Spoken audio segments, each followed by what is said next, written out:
About 8 weeks ago, Mary told me that she was going to go to... You ever seen a man so desperate to hide his lies that he builds an empire of deceit just to look like a victim? That's exactly what's happening with Kody Brown. Behind the cameras, behind the fake tears, behind the family man act, there's a dark strategy, a man rewriting his own story to cover up greed, guilt, and a scheme that might just be one of the dirtiest tricks reality TV has ever seen. For over a year, fans sensed something wasn't right. The sudden house move, the strange emotional confessions, the fake sentiment about wanting truly close. But now every piece fits perfectly. Kody's every move wasn't about love, healing, or grief. It was about money, image, and control. The man who once claimed to be guided by faith was quietly setting up a web of financial deception. While pretending to be a grieving father and a misunderstood husband, he didn't just move houses. He moved assets, switched ownerships, hid trusts, and played the court system like a professional con artist trying to dodge child support. Let's go back to when it all started falling apart. Kody and Robyn on screen painted the picture of a family trying to heal, saying they needed a new home to escape the pain of their son's passing. They wanted the audience to feel sympathy, to believe the move was spiritual. But real records tell a colder truth, the purchase of that new $1, $6 million home wasn't about healing. It was a financial shield, a legal smokescreen. He took out a massive loan, not because he needed it, but because it helped him look broke. That's what financial manipulators do before court dates. They increase debt to lower their visible net worth. Every dollar of that loan reduced what Christine could claim in child support. And the timing. Unbelievable. The trust creation, the property transfers, the luxury purchases, all within months of Christine's legal action. Public documents show Kody and Robyn formed a trust, Whitestone Trust, right when things got legally dangerous. This wasn't random. It was strategy. A trust gives the illusion that property isn't personally owned. And that illusion can throw off judges, lawyers, and child support assessments. At the same time, Kody was transferring equity in Coyote Pass land he once guarded like treasure to Janelle and Mary. But not out of fairness. Not to make amends. It was paper gifting, an illusion of generosity that actually reduced his visible wealth. He was cutting his assets in half right when the court was calculating his obligations. By gifting away 50% of his holdings, Kody could claim he had less equity, fewer assets, and less cash flow. On paper, it looked like he had nothing. In reality, he was quietly stacking luxury cars, fine art, and Rolex watches, tangible assets that can be hidden from the court. He sold one home under the radar, bypassing public listings and going through private realtors. That's called a silent sale, a method used to hide large transactions from scrutiny. Then he funneled the proceeds somewhere the court couldn't easily touch, possibly into that same trust or other liquid investments. This wasn't carelessness, it was deliberate planning. Every move screams asset diversion. He didn't want Christine or Truly to touch a single dime more than he could control. And while this was going on, he filed a countersuit against Christine, a classic deflection tactic. Instead of defending himself, he went on the offense, demanding custody of Truly. Think about that. A father who didn't even make space for his daughter in his home suddenly wants full custody. It was never about parenting. It was a legal chess move meant to pressure Christine, delay discovery, and exhaust her financially. In legal strategy terms, it's manipulation 101. Create conflict to stall subpoenas. By countersuing, Kody effectively paused the process that could have exposed his entire financial setup. Meanwhile, Christine did everything by the book. Mediation, parenting classes, filings, while Kody dragged his feet, missed deadlines, and delayed proceedings. He didn't want mediation. He wanted time. Time to move assets, take loans, shift property, and close sales. And just before the truth could break open in discovery, before Christine's team could legally dig into his accounts, Kody suddenly settled. Out of nowhere. That's not coincidence. That's panic. A settlement shuts down discovery. It locks the evidence behind closed doors. Christine never got to see the full picture of his finances, and that was the goal all along.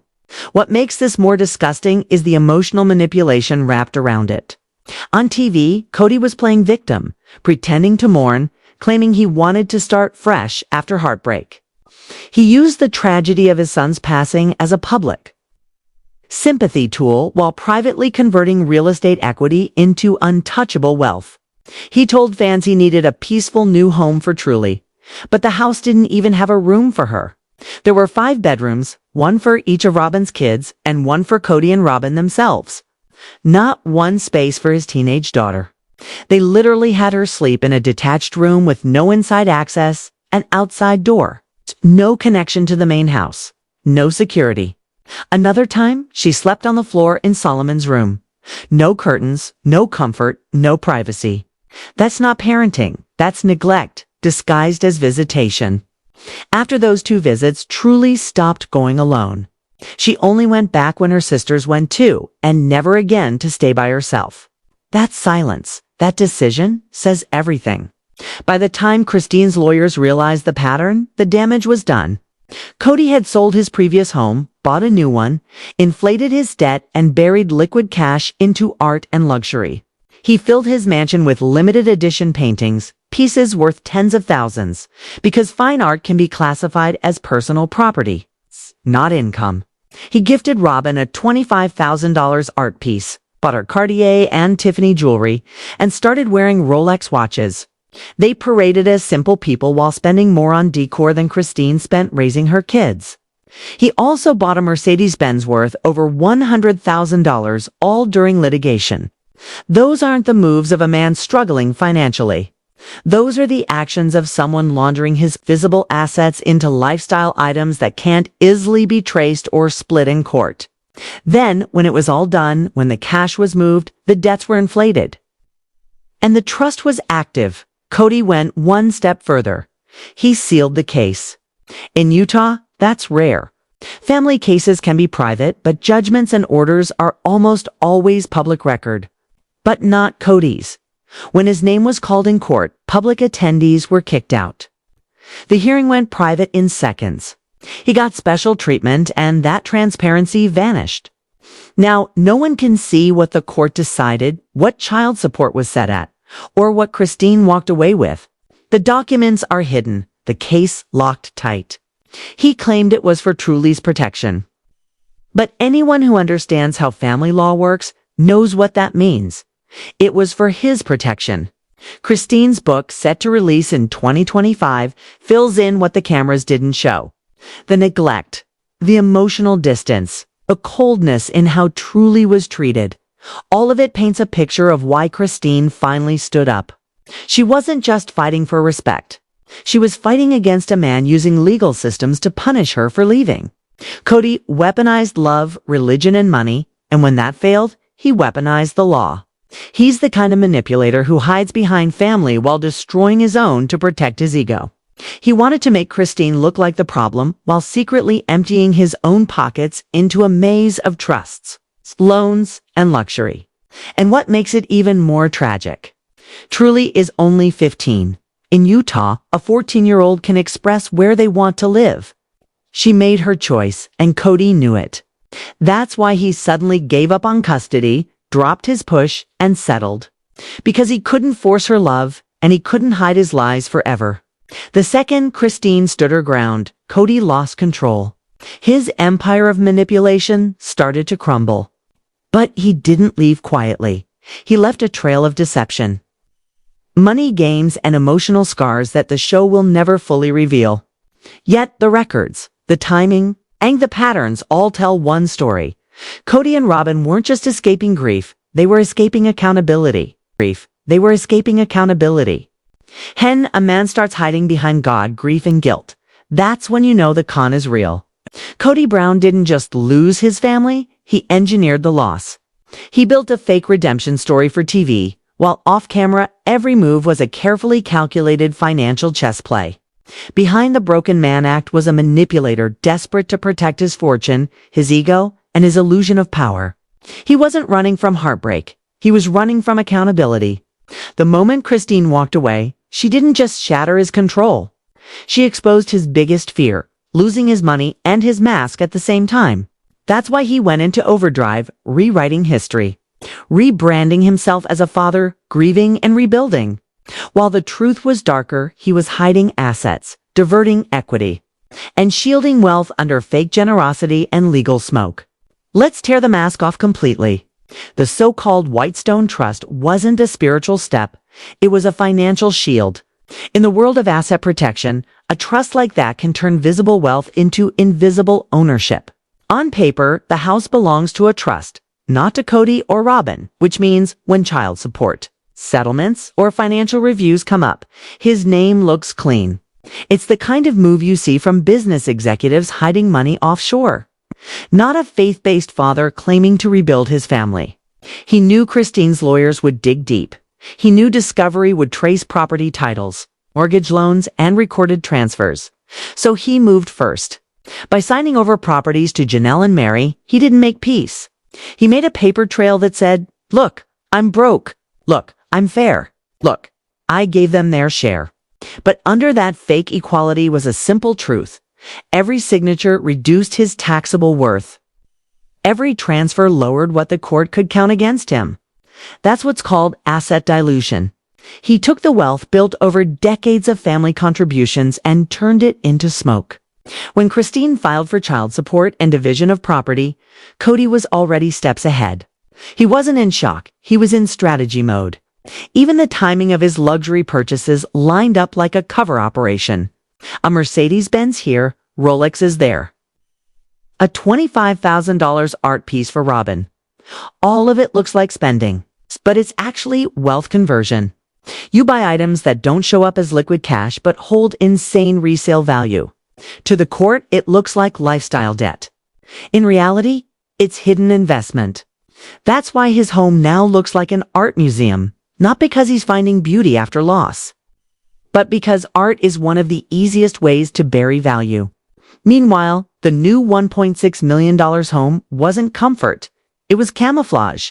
He knew a new mortgage would increase his liabilities and shrink his apparent net worth. He could say, "I'm in debt, I'm not rich," while sitting in a mansion filled with artwork, jewelry, and cars. Fans were fooled because the story on this show matched his legal moves perfectly. He cried on camera about wanting a safe home for Truly, knowing full well the house didn't even have a room for her. Think about that for a second. The man claimed he needed this house to reconnect with his daughter. Yet there was no space for her to sleep.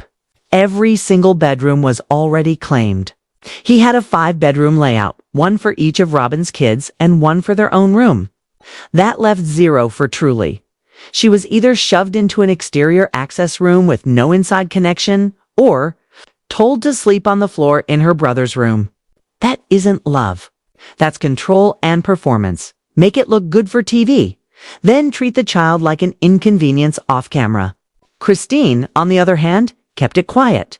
She didn't rant or rage, she documented. Her legal filings lined up every date, every transaction, every skipped mediation.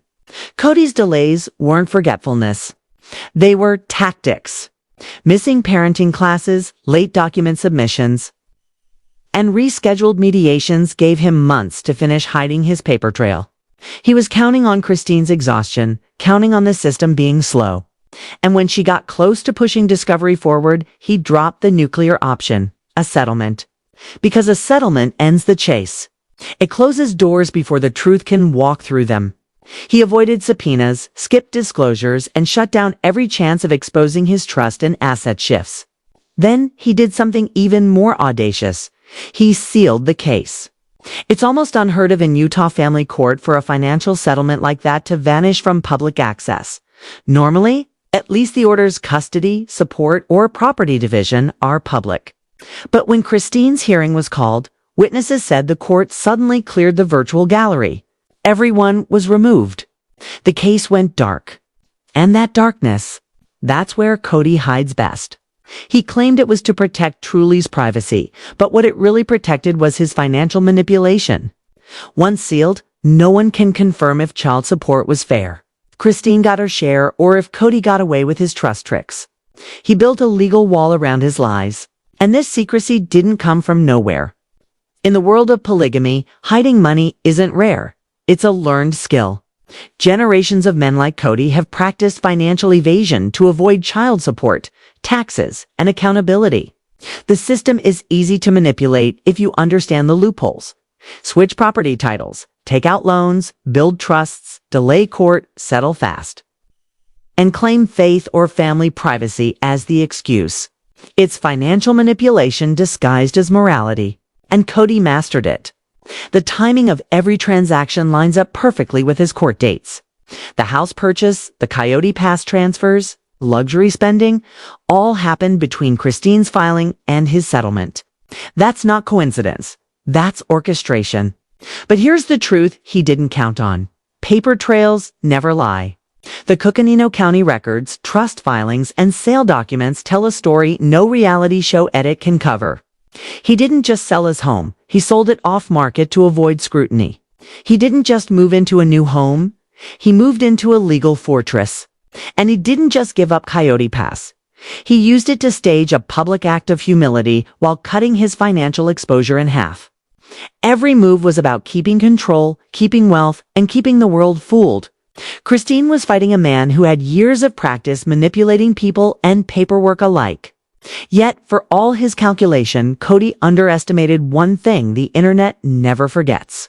Every county record, every trust filing, every LLC, every transfer gets logged somewhere. And that's why the truth is resurfacing now. The same viewers who once believed his heartbreak narrative are now connecting the dots. The new home, the trust, the sealed case, the private sale, it all screams cover-up. And even though Kody might think the legal door is closed, the court of public opinion is wide open. Fans are realizing he didn't just break hearts. He broke laws of trust, morality, and integrity. Christine, meanwhile, emerged from it all with grace. She didn't expose him for revenge. She exposed him with facts. Her book, her quiet defiance, her steady success. It's the ultimate revenge, peace. While Kody's drowning in debt he created to look poor, Christine's thriving with authenticity. And truly, she's the living proof of who really cared. The child who stopped visiting her father's house because she didn't feel safe. That's not rebellion. That's instinct. Kids see through lies faster than adults ever will. Kody and Robyn can hide behind sealed files and trust documents all they want, but the timeline doesn't lie. He transferred assets right when lawsuits hit. He created trusts when Christine started her claim. He took loans when court filings began. He sealed the case the moment settlement arrived. Every move was about control, not closure. He turned the end of a marriage into a money laundering operation disguised as heartbreak.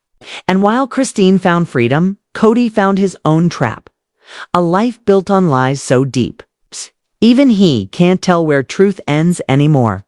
The public might not see the court papers, but they can see the pattern, and that's all it takes to destroy an illusion.